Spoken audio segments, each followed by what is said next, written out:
starting the series at the Rigarden Magical Academy, the most prestigious of all magical schools. We see our MC watching various students perform magic feats.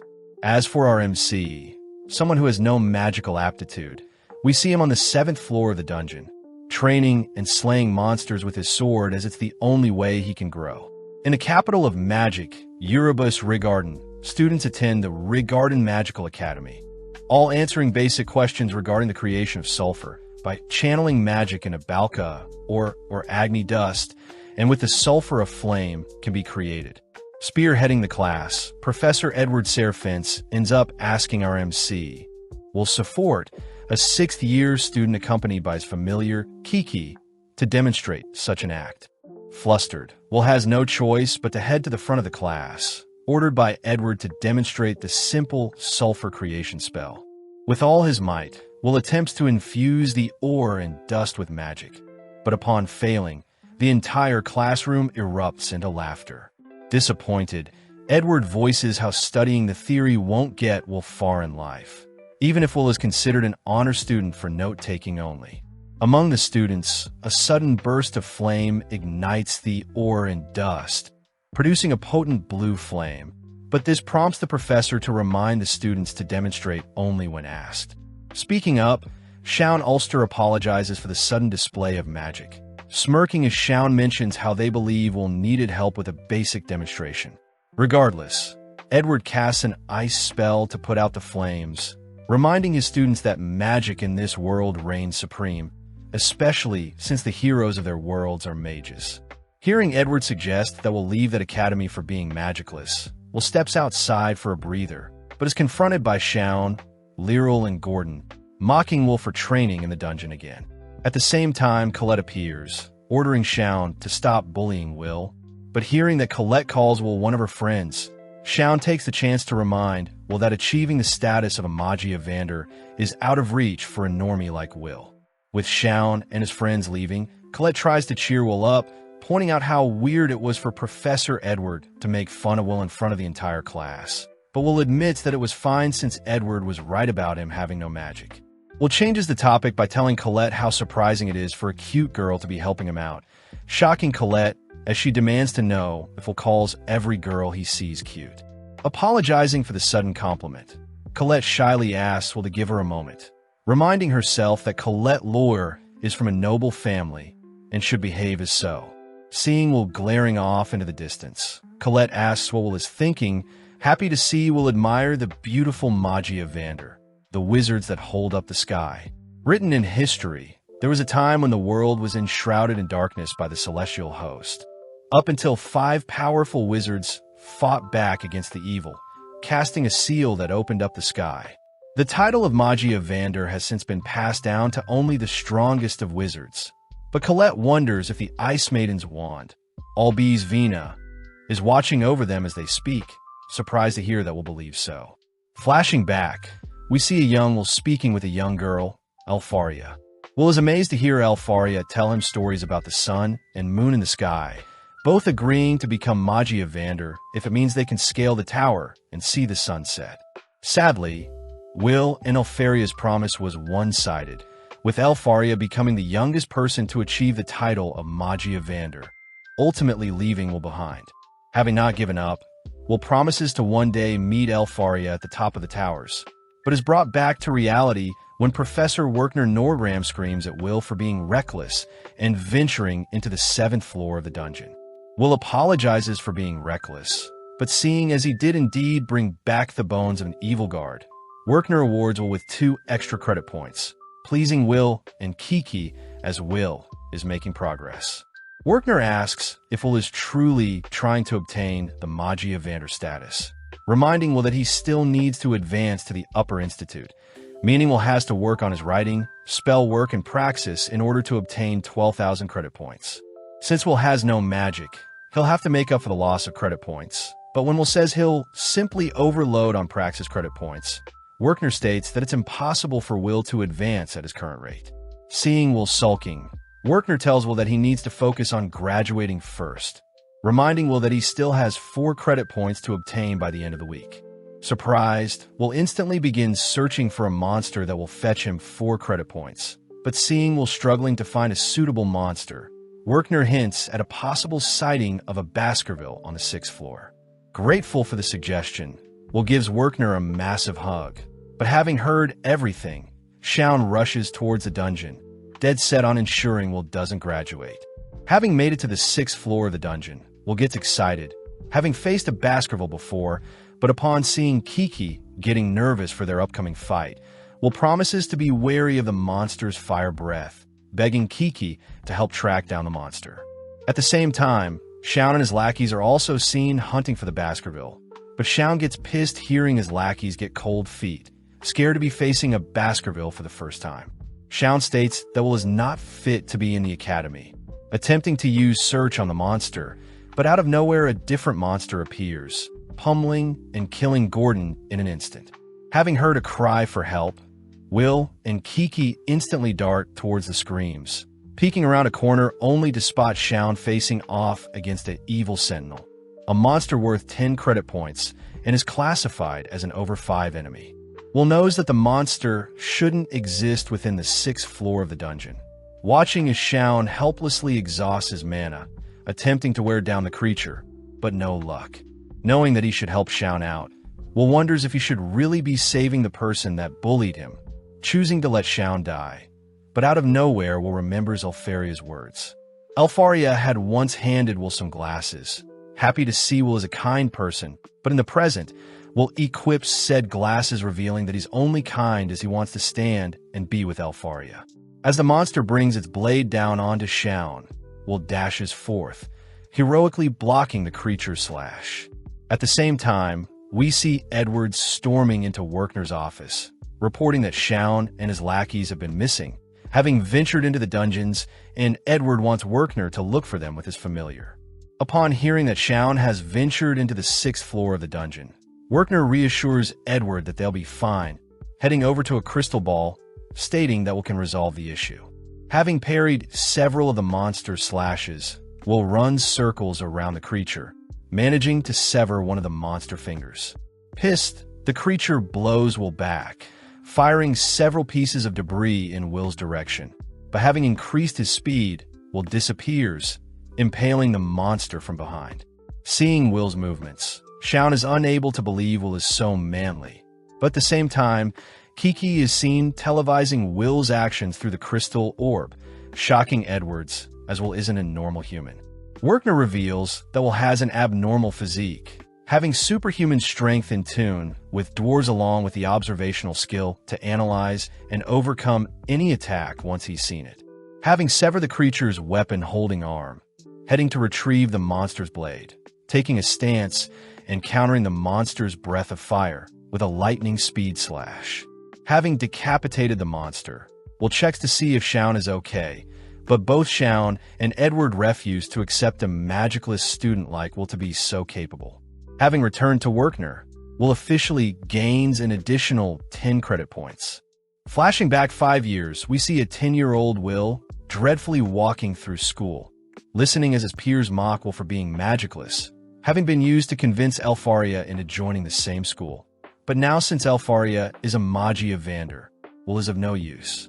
Brought to the headmaster's office by Werkner, the headmaster, Cauldron Anuv, senses something from Will. Handing Will a blade, Cauldron suddenly conjures several spells around Will, prompting Will to push Werkner out of the blast zone, only to begin destroying and evading the magical projectiles. Laughing out of joy, Cauldron states that she'll allow Will to remain a student, but Werkner is worried that Will won't make it far at the school. Cauldron says she's interested to see how Will can progress in life with just his sword. Spotting Will break down as he demands to know if he can eventually catch up to Elfie. The headmaster admits that Will still has a chance, although it may be a rough journey. Stealing his resolve, Will agrees to climb the tower as is, impressing the headmaster, but Cauldron wonders how Will's life will be since his sword is meant to compete with wands. Heading to Werkner's class, Will is reminded that in order to advance to the top of the tower, students must first advance into the Upper Institute, and only the strongest within the Upper Institute will be given the title of Magia Vander. Werkner adds that there are 2 ways to advance into the Upper Institute. The first is by creating a new type of magic, and the second is obtaining 7,200 credit points. Even though the first option isn't impossible, it's simply easier to obtain the credit points. But Werkner reminds everyone that the people in his supplementary class today are in danger of not graduating. Forced to sit through Werkner's supplementary exam, Colette comforts Will after the class, hearing that Werkner had forced the class to take several mock exams. Will does appreciate Werkner for looking after the dumber students like himself, something Colette knows Edward wouldn't even bother with. As the two turn a corner, they spot Shaun and his lackeys surrounded by other students, all amazed to hear that Shaun had managed to slay an evil sentinel by himself. With Gordon and Lyral all right after the monster encounter, the two began advocating for Shaun to replace the top 3 students in their school, but Shaun knows that it was really Will that easily slayed the evil sentinel. Just then, Shaun spots Will passing by, immediately marching towards him only to grab Will by the collar as he refuses to accept a weakling like Will was so strong.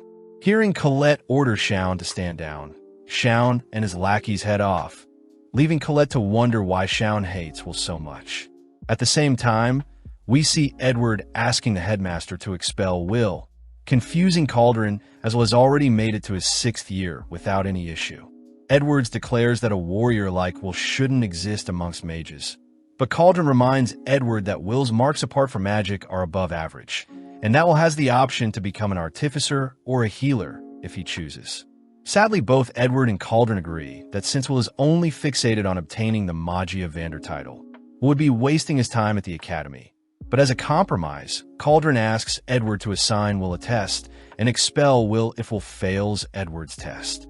Smirking, Edward accepts, heading off as the Cauldron entrusts Edward the Dark Viper Mage to assess Will's capabilities fairly.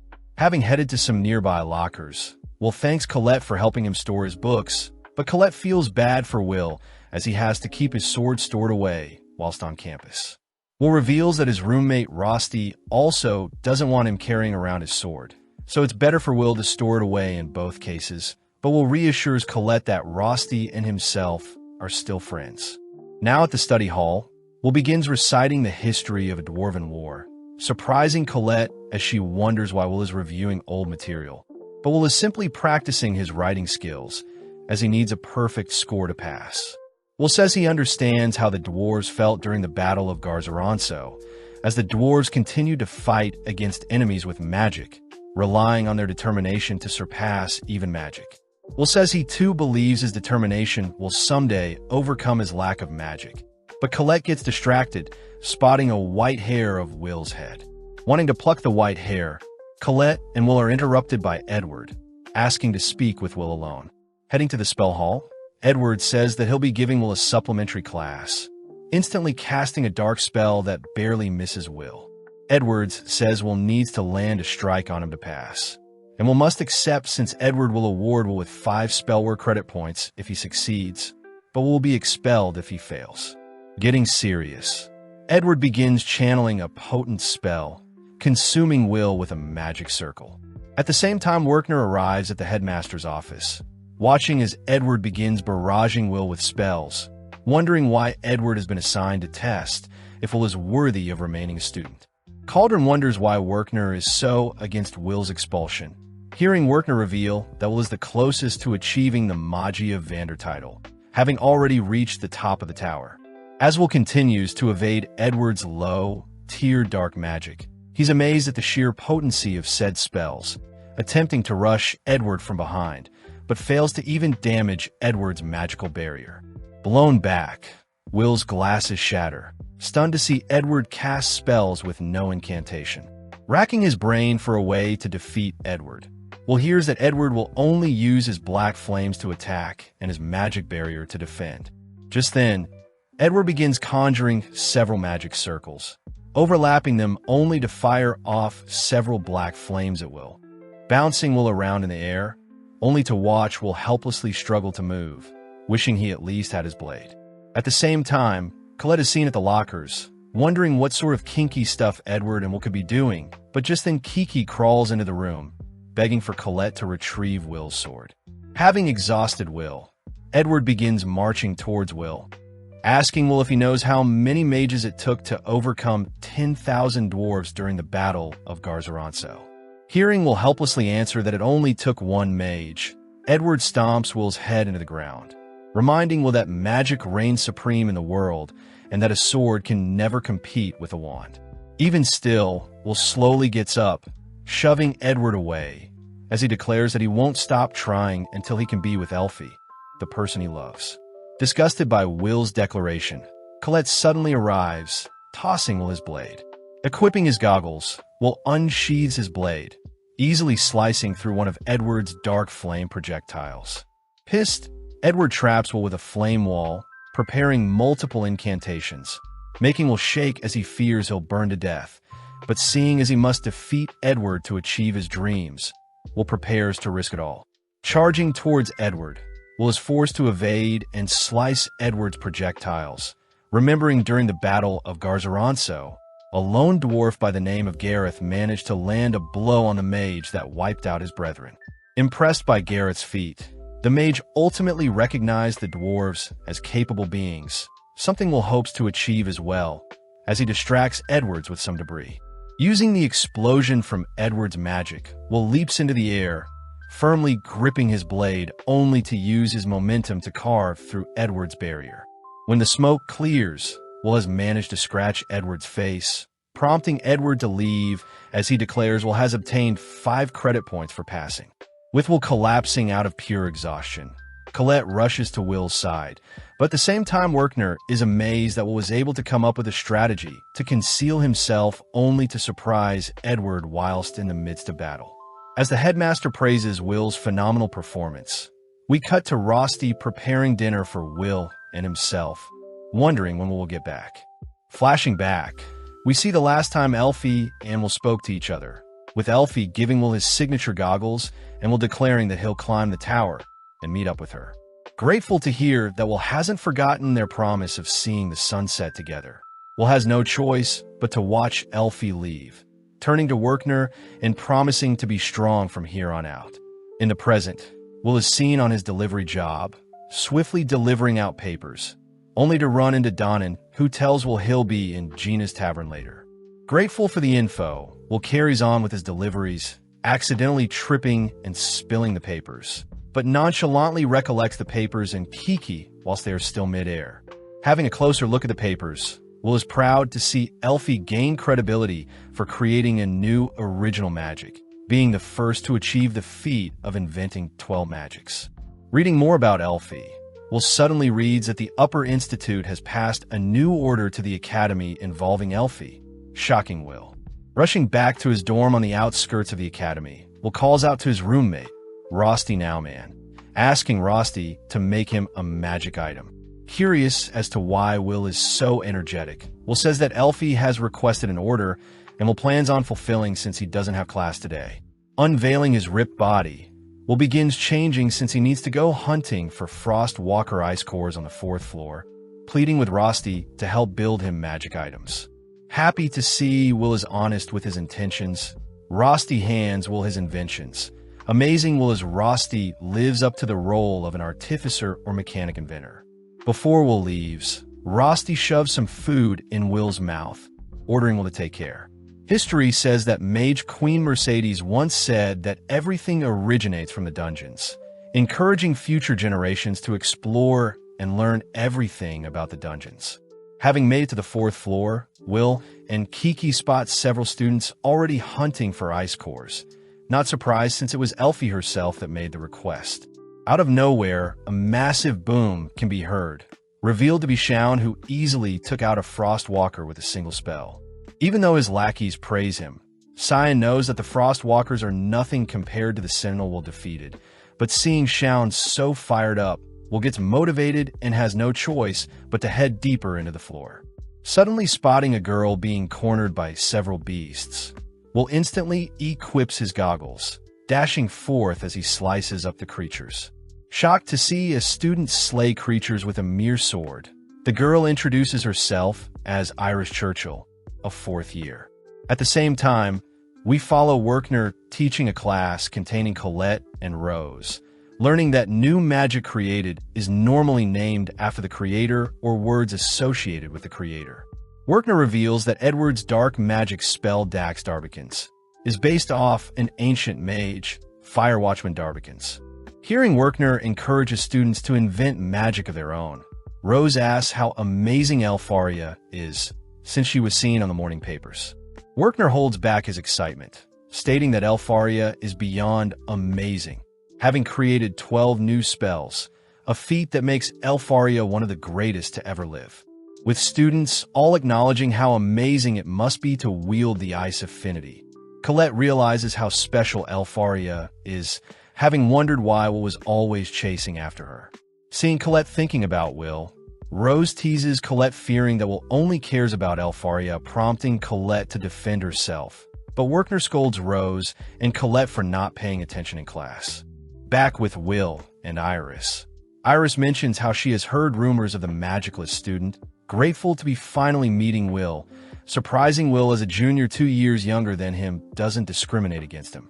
Iris states that she could never hate someone that saved her life. Flustering Will as Iris is quite gleeful, but Will learns that Iris is also here to fulfill Elfaria's request, hoping to become Magia Vander one day as well. Will reveals that the sky in their world isn't real, as it's the Magia Vander's role to create a barrier that protects them from the evil outside, and that the barrier itself creates the artificial sky. Deep in thought, Will suddenly hears Iris mention how she had already met Elfaria once, having been surrounded by various monsters in the dungeon and had given up. But out of nowhere, Elfaria arrived, freezing the surroundings only to rescue Iris, getting Iris excited at the mere thought of serving Elfaria in the future. As Iris continues to fangirl over Elfaria, Kiki and Will suddenly step aside, inspecting the frozen floor.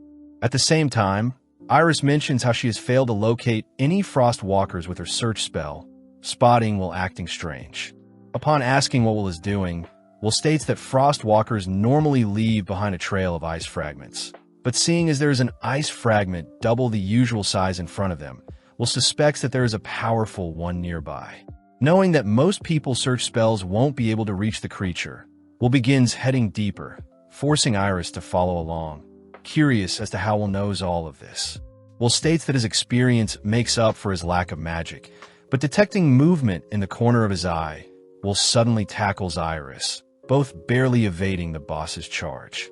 Seeing the massive ice monster up and close, Iris recognizes the creature to be a Frost Rex. The highest evolution of a Frost Walker, being worth 6 credit points, is an over 5 enemy and only exists on the 4th floor. Spotting the creature fire off an ice beam, Will dodges whilst carrying Iris, asking Iris to stay put as he faces the creature. Terrified, Iris reminds Will that the Frost Rex is immune to physical attacks, able to instantly freeze anything it touches. Therefore, it needs to be taken down by long-ranged magic attacks, as the Frost Rex is also known as the Dwarf Killer. Reassuring Iris that he's faced similar creatures before, Will equips Rosty's magical item, dashing towards the Frost Rex's ice beam only to evade it at the last minute. Running circles around the creature and even sliding under it, which forces the creature to begin firing off stray beams, prompting Iris to run for cover. Seeing an opening, Will tosses his magical rope item around the creature, running around and sliding under the creature, wrapping and tightening the item around the Frost Rex. Having tied up the creature, Will reveals that fire and explosions are the main weakness of the Frost Rex, watching as the creature emits his chilling aura. Before Will can freeze to death, Will activates the second part of his magic rope, igniting the rope that causes a massive explosion, all whilst vaporizing the creature. With Will grateful for Rosty's invention, Iris is seen shocked at Will's amazing feat, glaring at Will as she wonders how she will report what has just transpired. Seeing Will gleefully suggest they both leave now, Iris matches Will's gleeful energy, cutting to later that day where Iris is now in the Wizard Tower. Removing her disguise, Iris acknowledges Will as a creative warrior, opening a massive set of doors that lead to 5 thrones. Revealed to be the throne room of the 5 Magia Vander, carrying Kindio Wiseman, Eleanor Joes Alf, Zio, Thorzeus Raybolt, and Elfaria Albiz Serfort. Iris apologizes for the intrusion, But Carriot reassures Iris that she's perfectly fine since they were only discussing how the threat of the celestial host looming above the sky will easily overwhelm their land if they choose to attack now. Knowing that they need more powerful people to avoid the lure during the fateful day, the Magi Evander asks the Watcher Iris if she has any new candidates in mind. Hearing Iris recommend Wilserford, a magicless student, Eleanor refuses all whilst Zio gets intrigued. Before Eleanor and Zio can argue, Carriot reminds everyone that the Grand Magic Festival is coming up, something the Magi Evander all agree to look forward to. With Zio, Eleanor, and Carriot disappearing, Iris mentions how Elfaria was the one that asked Iris to observe Will. Receiving the ice core were retrieved only to ask that will get stronger so they can finally reunite. With a practical day arriving, it's well known that students must obtain 12,000 credit points to advance into the Upper Institute. We see Shaun uses fire magic to obtain 9,889 total points, and Colette using her earth magic to obtain 7,340 total points. At the same time, Will struggles to slay his golem, preparing to throw a punch, but gets distracted when his fellow student mock him, falling to the ground as he is struck by the golem. Elsewhere, Lahanna Owenzaz makes use of her lightning magic to achieve a total of 10,100 points.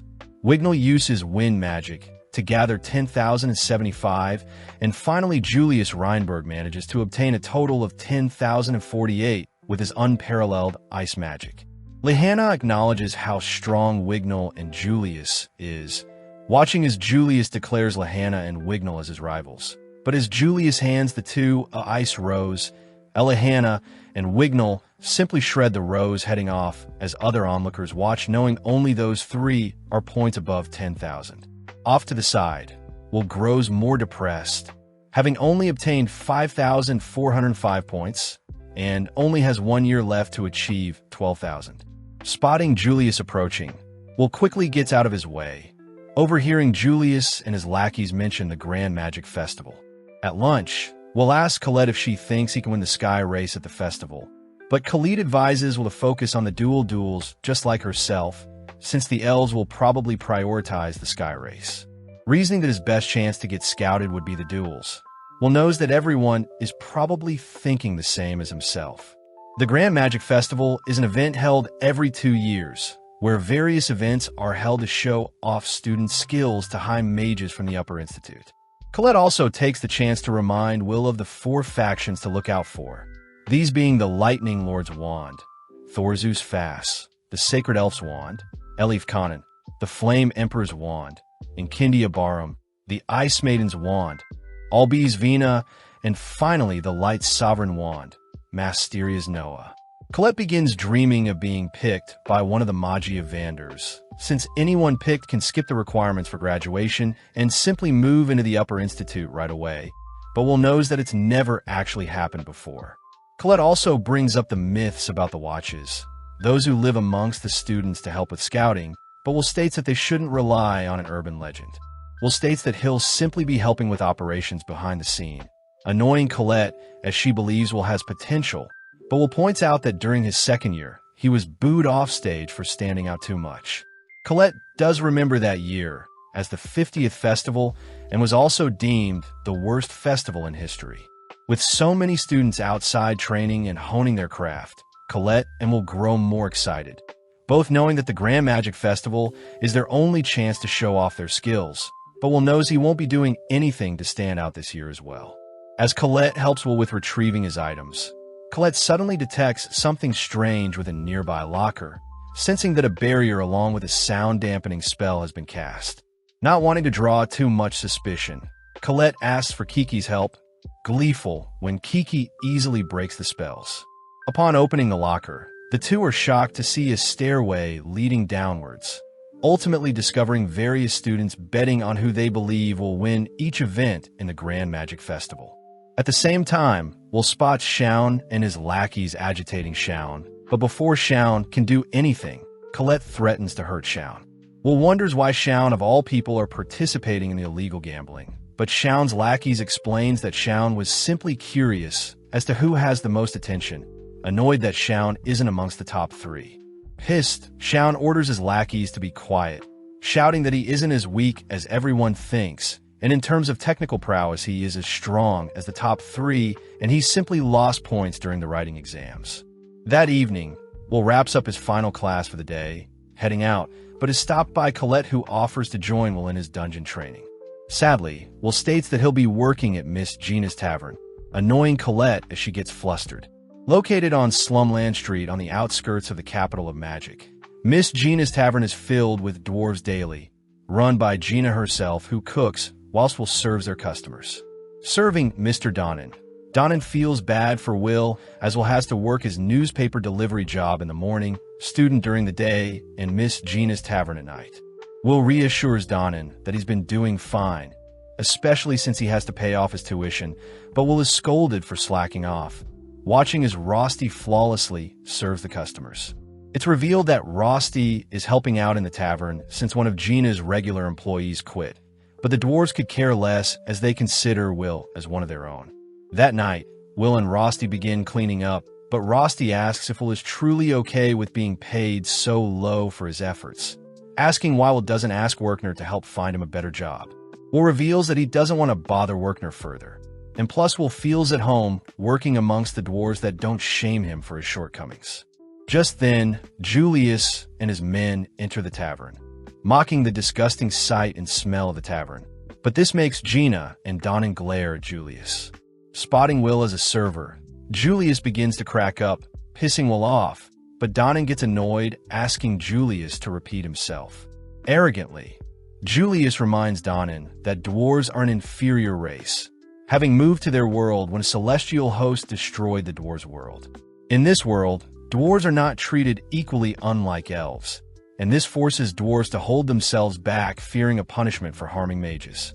As Rosti serves Julius and his men beverages in a bean dish, Julius and his lackeys begin laughing and taunting the dwarves, ordering them to leave their world, but Will couldn't hold back any longer, demanding that Julius and his men apologize. Will explains that the bean dish before them was something that has been passed on from generations of dwarven history, but Julius could care less, flinging the dish into Will's shirt. Seeing Will beginning to move, Julius's 2 lackeys suggest that Will not try anything, but in an instant, Will smashes the 2 into the ground, knocking them out. Having been caught in the crossfire, Julius gets real angry, beginning to consume the tavern in his ice magic. With a flick of his wand, ice spikes begin chasing after Will, barely missing his eyes and instead taking off Will's glasses. Sadly, Julius has the upper hand, pinning Will to the tavern walls. But before Rotzi can intervene, Julius stops, ordering Will to enter the tournament where Julius and Will can fight for real. As Donna defuses the situation, Julius declares he'll embarrass Will in front of everyone, whereas Will states that he'll make Julius apologize for mocking the dwarves. With the day of the Magic Festival arriving, we see Will determined to do his best, all whilst Headmaster Cauldron announces the official opening of the school festival. With fireworks being lit, we see various scouts already looking for possible candidates, but as we pan into the skies, we see Lahanna taking the lead in the dragon race. With her peers not surprised by Lahanna's amazing performance, we cut to Cauldron praising the upper towers for having their scouts integrate into the crowd without too much issue. Iris proudly states that they are simply searching for talented students, as Lahanna breaks and defends her Sky Racing title. Iris apologizes as he has business to tend to, hinting at the fact that she needs to cheer someone on. Following Shaun, we see his lackeys cheering him on for the Crown Attack event, but Shaun is seen rushing somewhere, revealed to have been asked by Colette to join her team. Excited to be alone with Colette, Shaun suddenly realizes that Will is on their team, reminded by Colette that their team must have a total of 21,000 points to compete in the Crown Attack.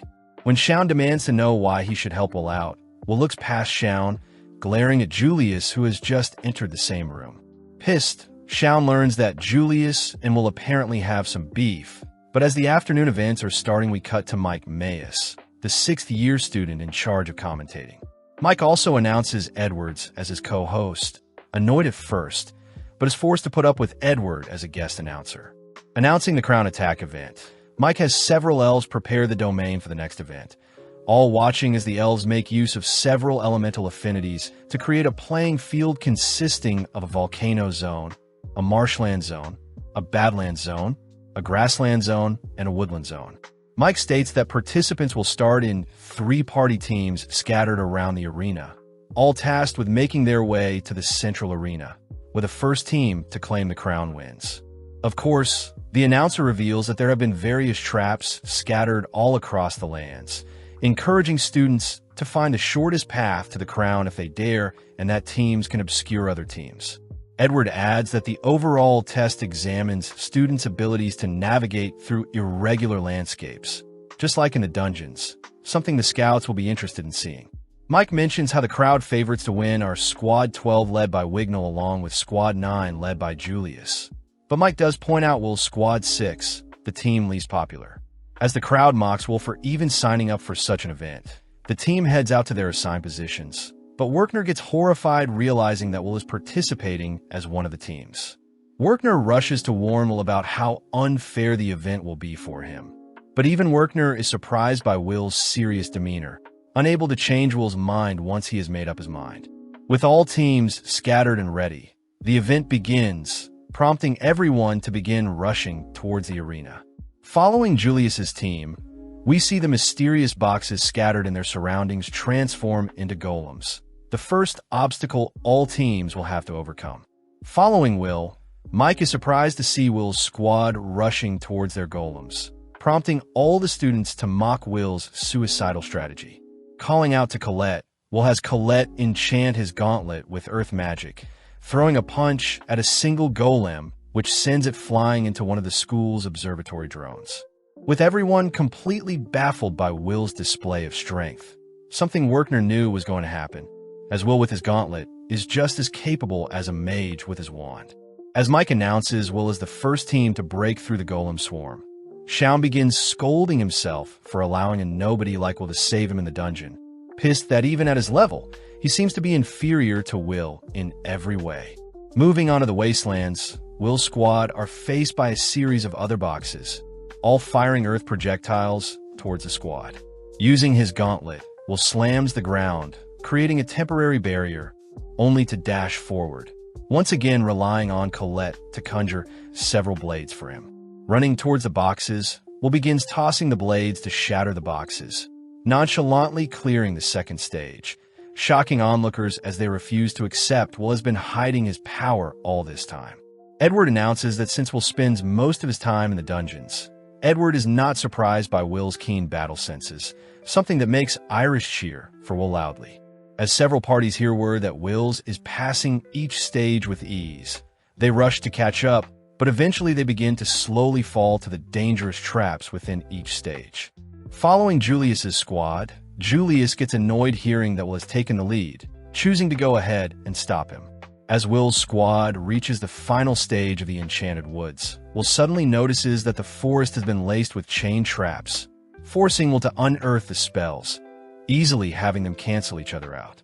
Seeing as Edward was the one that designed the chain traps, Mike asks for Edward's take on Will's solution to his trap, but Edward simply clicks his tongue annoyed. Having made it almost through the forest, Will knows that they'll start fighting other teams, but reasons that he should take the opportunity to cut off Julius's team and ambush them. Out of nowhere, an ice spell pierces Will, but luckily it barely misses Will's torso, shocking Will as he wonders how Julius reached the forest before them. Wondering where Julius's team is, but as Julius charges up several ice projectiles, Will quickly dodges, choosing to face Julius here and now. At that exact moment, a massive burst of flame can be felt from behind, revealed to be Shaun, who is tired of standing idly by. Chanting a long spell, Shaun aims his spell towards Julius, but realizing that Will is in the way, Colette barely manages to erect an earth barrier, barely blocking Will from the crossfire. As Will checks for any damage, Shaun orders for Julius to leave Will to him, demanding that Will and himself finally have their one-on-one duel. Confused, Will demands to know why Shaun is acting like this out of nowhere. But as Colette tries to stop the two boys from fighting, Julius separates Colette from the others with a massive ice wall, revealed to have survived Shaun's devastating fire spell. With no other choice, Will retrieves a blade, standing off against Shaun, who seems to be his next obstacle. Flashing back to a younger Will, we see him mocked by others with a piece of paper on his back, but seeing the poor sight of Will, Shaun had actually helped Will by removing the paper attached to his back. Shaun had even offered Will to join as one of his lackeys, but was terrified to see Will's cold expression, pissed that the weakest Will only dreamed of reaching whoever was on top of the tower. In the present, Will weaves through trees to avoid Shaun's fireballs, but Shaun increases the difficulty by having his fire weave through the forest, ultimately snatching Will up with a bind.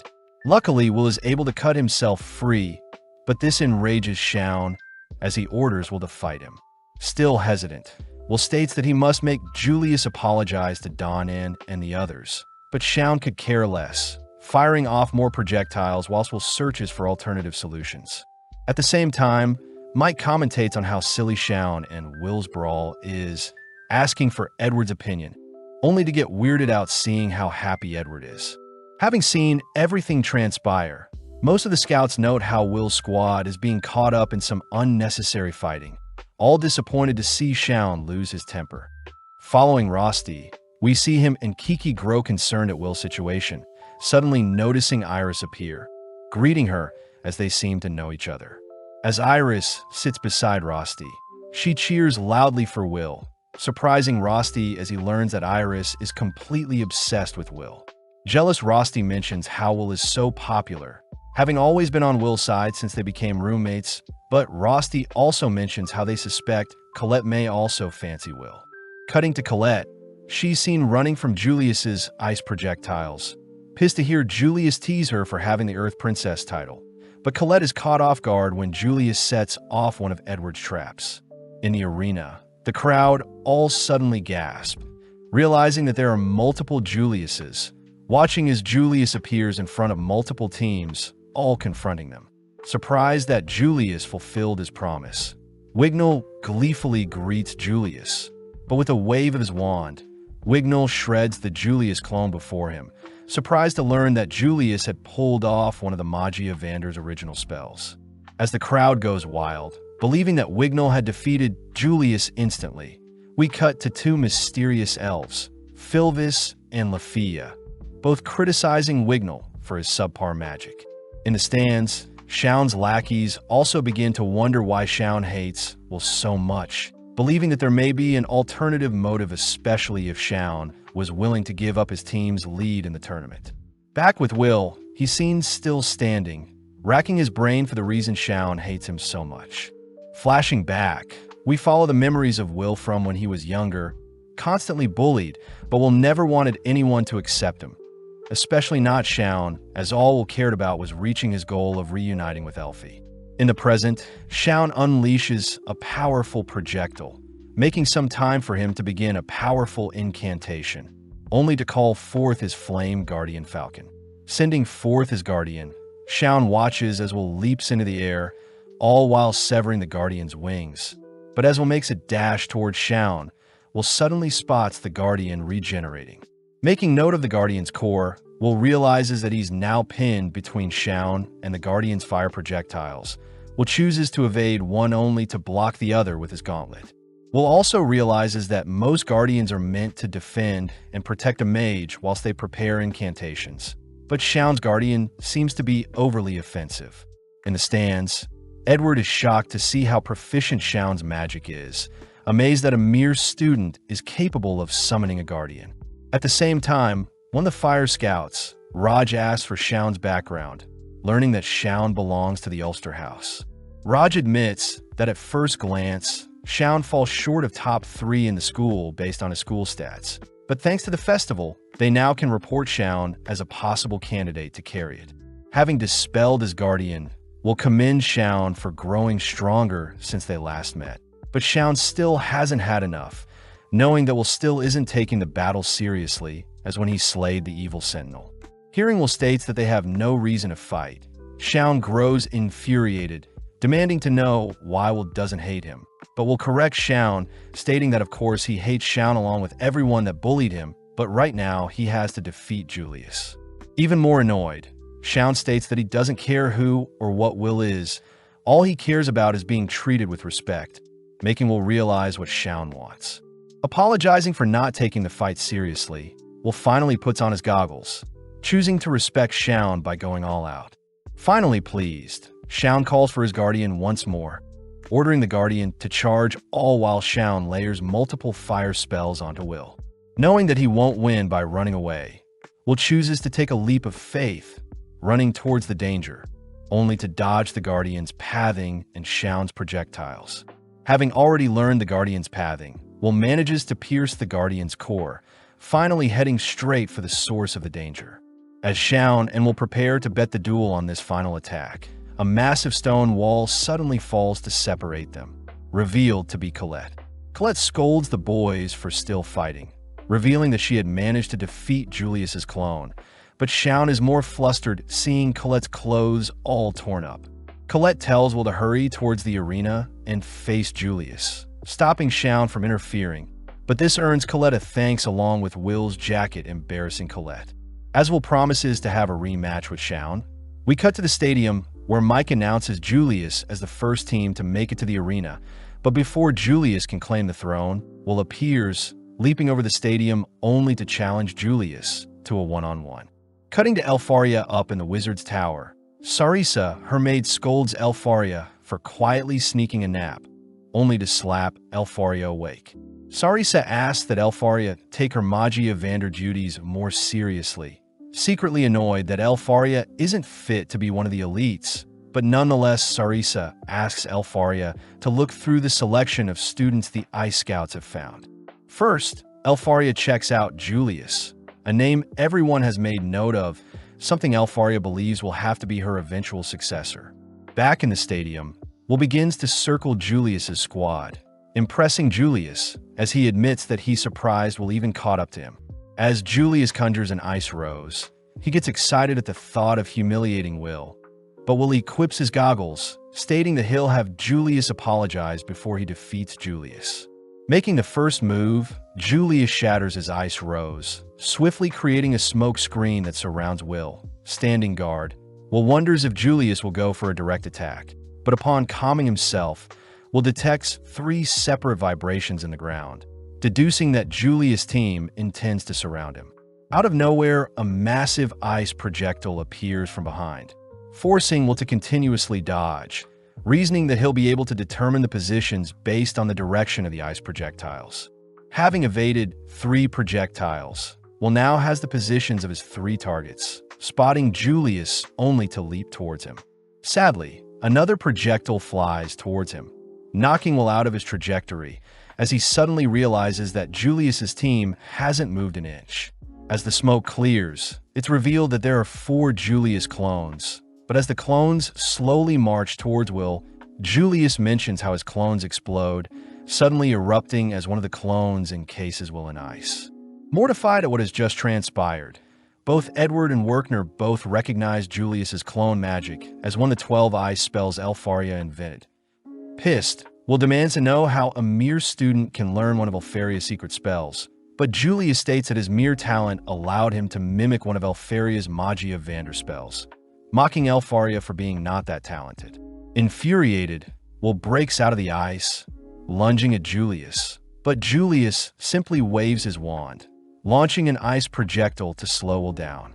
Simultaneously, Julius's clones also begin barraging Will with projectiles, forcing Will to remain stationary and defend. As Julius's members begin mocking Will's pathetic attempt, Julius chooses to unveil another one of his spells, having his 3 remaining clones suddenly blast Will with beams of ice, ultimately trapping Will in an ice pyramid. Realizing that he has nowhere to run, Will watches as Julius prepares to crush Will with a massive ice obstacle, hopelessly watching as his dreams are crushed. As the crowd goes silent from Julius' dazzling display of magecraft, Mike and Edward praise Julius for defeating his opponent without taking a step. Resummoning his clones, Julius marches towards the center of the arena, announcing himself as Elfaria's successor, but both Iris and Rosti both mock Julius for underestimating his opponent, shocking Julius as he realizes Will is still alive. Having carved his way out of the ice, Will thanks Julius for calming him down, admitting that he wasn't thinking because Julius had made fun of Elfie. Angered that Will is still standing, Julius's group, along with Julius's clones, all launch ice projectiles in Will's direction, suddenly disappearing only to appear behind Julius's team. As Will knocks out Julius's 2 group members, Will states that Julius's clone magic is nowhere near perfect.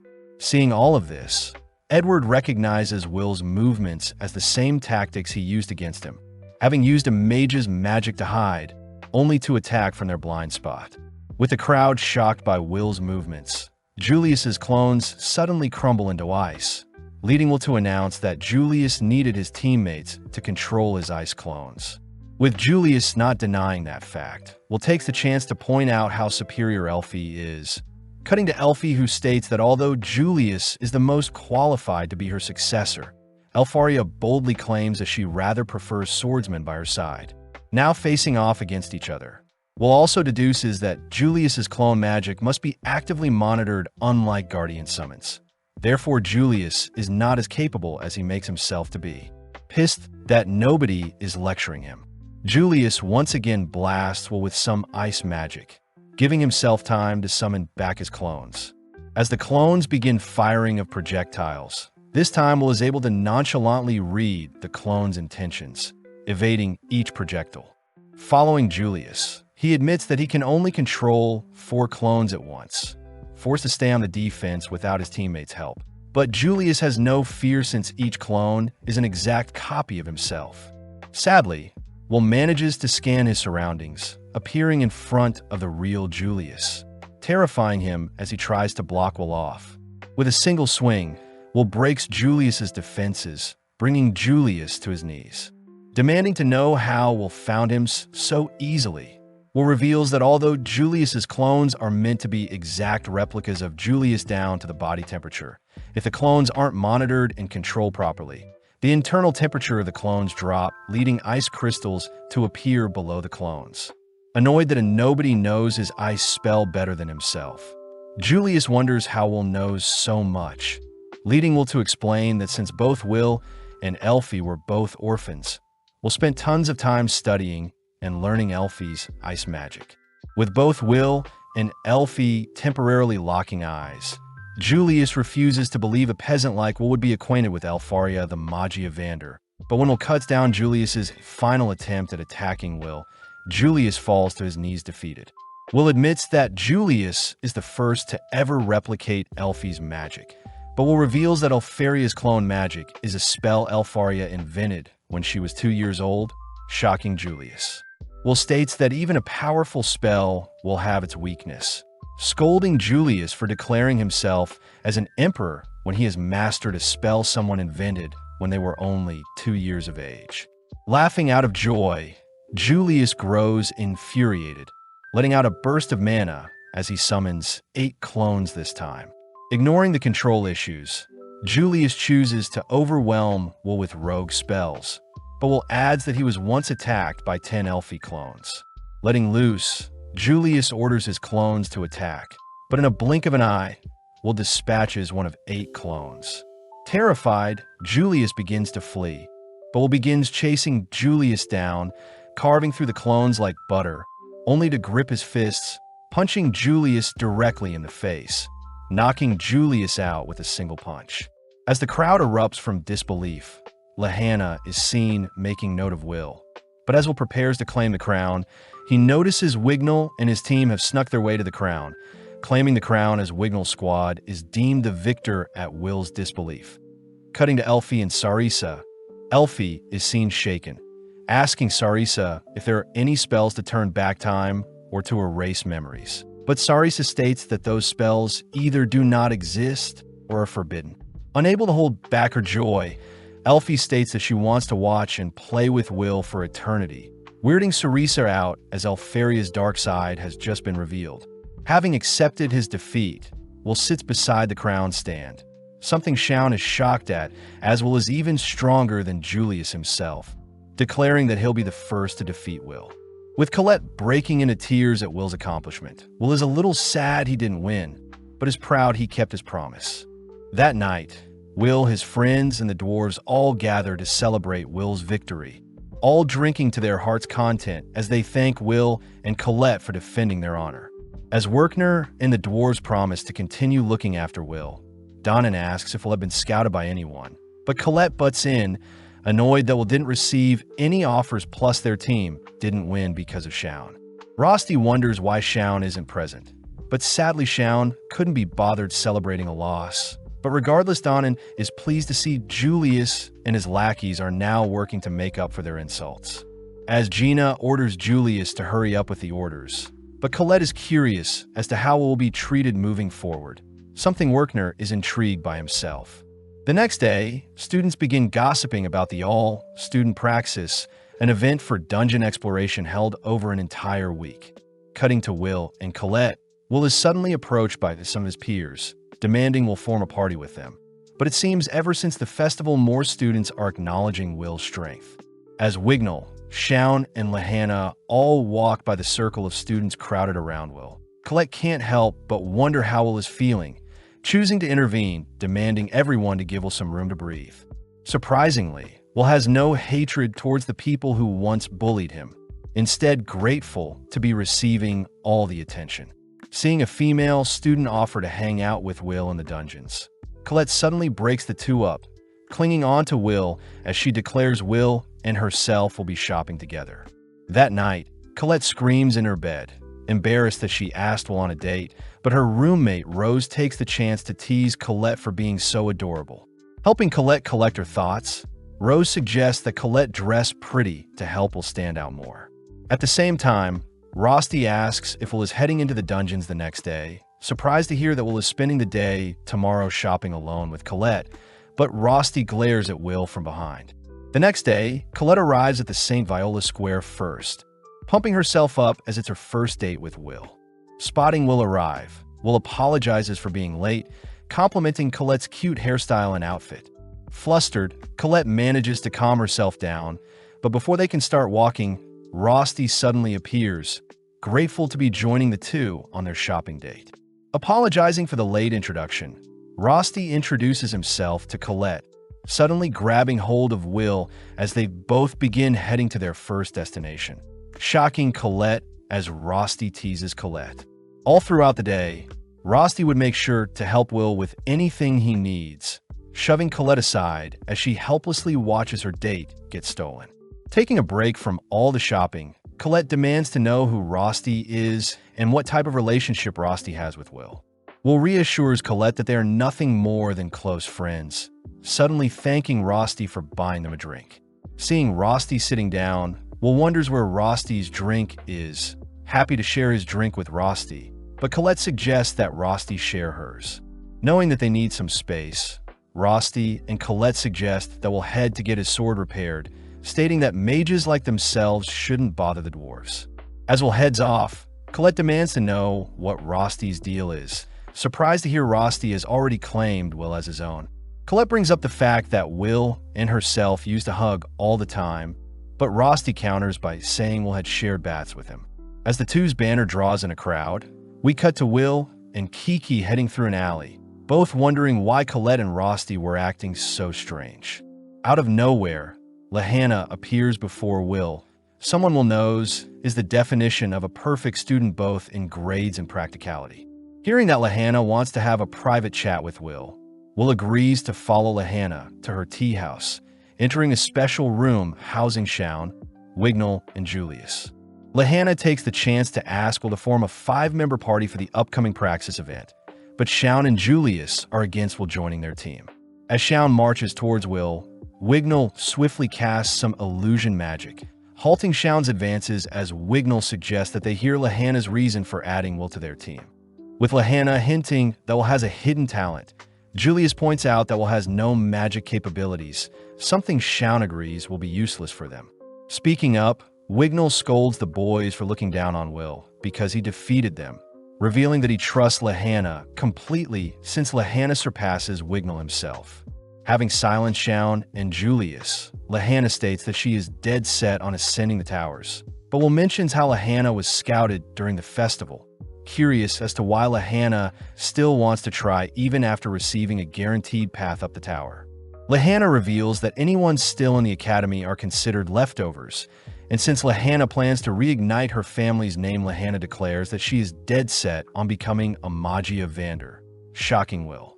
As the meeting comes to an end, Lahanna asks for anyone that wants to join to place a coin in her cup, prompting herself, Wignall, Julius, and Shaun to agree, but will take a moment to think things through. That night, Will returns to Colette and Rosti, both worried as they couldn't find Will anywhere. It's revealed that Will had also placed a coin in the cup, informing Colette and Rosti that he has officially joined Lahanna's party. The next day, Werkner reminds the students that the praxis is in 10 days, an event that allows students to access floors 7 to 10. During this time, students can collect as many practical points as possible, but both Werkner and Edward remind everyone that death is still a possibility in the dungeons, with 4 students being eaten last year. Although professors will be stationed in the dungeon, Edward reminds his students to not blindly chase after glory, but instead value their lives. With the day of the event arriving, everyone heads to floor 6, where camp is set up for students heading into the 7th floor. Colette is revealed to have joined Lahanna's party, refusing to leave Will alone. As for Rosti, his role as an artificer forces him to head elsewhere, leaving Will with some specially crafted items. Being the final moments before the start of the event, Edward states that each floor will have a safe zone manned by a professor and that students can choose to retire whenever they want or reach floor 10. But as the event begins, we see 2 mysterious figures slaughtering some people, dead set on retrieving some secrets.